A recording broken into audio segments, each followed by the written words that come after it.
Hi, this is Stephanie. Welcome to Back to the Roots. Back to the Roots. Like, we want to do things the way it used to be, the original way. That's the best way. That's how it's supposed to be. And welcome to Keeping Up with Otobo. We'll be right back.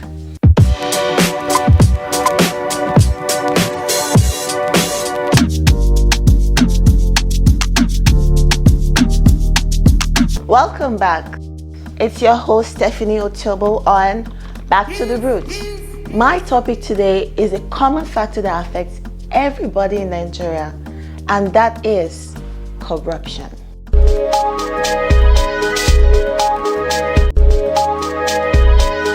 So in this my country, Nigeria, I am actually trying to focus on our issue here, because even the last 10 years was better than today, and it's not supposed to be so.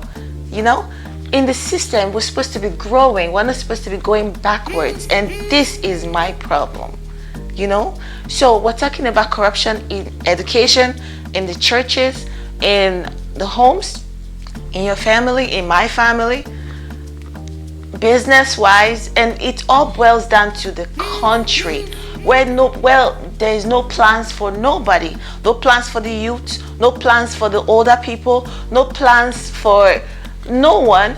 And this is driving our youth into Yahoo, what do you call it, taking money from people, stealing from people. And this is making our female, they want money for everything. You can't even talk to any girl without okay, you gotta pay for this.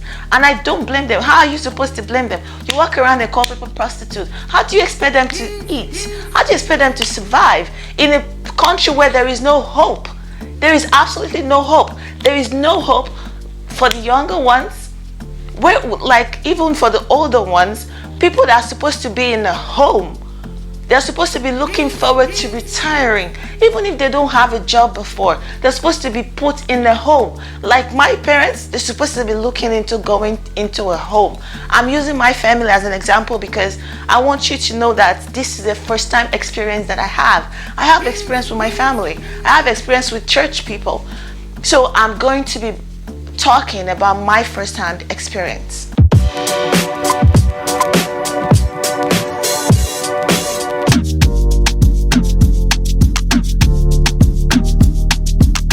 Growing up, my mom will always take us to church, right? So I believe in God so much. That is even why I'm standing here today. And why believing in God, I understand that God goes from generation to generation. It doesn't go backwards.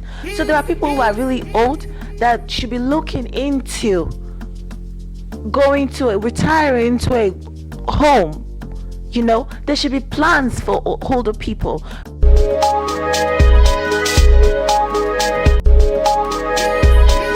We're talking about corruption in Nigeria and my personal experience. This is a country where my own father, when he's scared or when he's in trouble, he has nobody to run to the extent that I was in trouble in public eyes. And he was asked if he's seen me or heard from me. And he said, no, he hasn't seen me since I was born. And I have a picture right here with me and him in Abuja 2015. And you know what? This is all boiled down to the corruption in Nigeria. You have nobody. How do we even survive? I'm thinking, I want to have I want to have kids, and I want them to come back home, and I don't want them to live in a country where they have nobody to run. In the next 10 years, what do you think we're going to be? Where did you think, or how do you feel we're going to be living in the next 10 years? And I know that my experience, other people are experiencing the same thing as well. This is a country where we're talking about corruption, and we're talking about my own personal experience, where a pastor will bully you. He will bully you, break into your family, do anything to you. He broke me from the inside. From the inside, I was losing my mind. After what my dad did, what my mom is doing, those are people I depend on to protect me. Those are people I would never thought in my life that they would turn against me. But they did. Because they had they're probably thinking about themselves. Where am I gonna go to? if this person come after me, if this man come after me, who do I run to? Who's gonna save me and my other children? Who's gonna save my business? I don't want to go to jail. Who's gonna help me? They're probably thinking, oh, and also you know that people get manipulated, right? Someone with a large following could manipulate just one person. If you are one single person and you have something with someone with a large following, they have more access, more spiritual power to actually manipulate you. You know how that works? So this is a country where you have nobody to run to.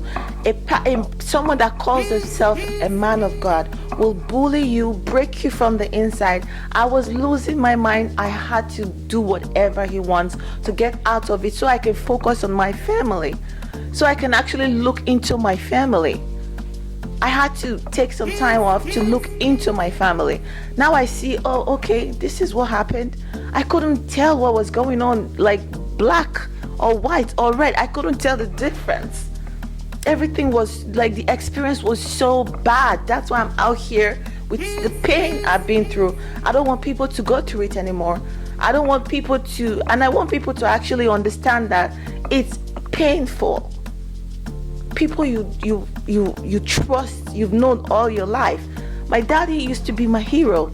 Since then, I don't know, because I just feel like, you know what, you need deliverance.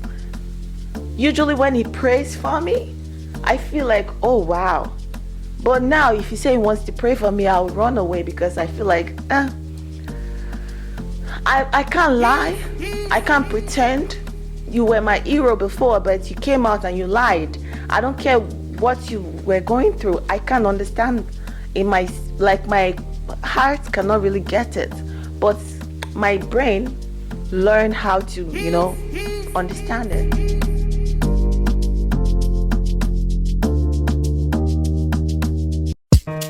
Who bring this problem? Now who bring this problem?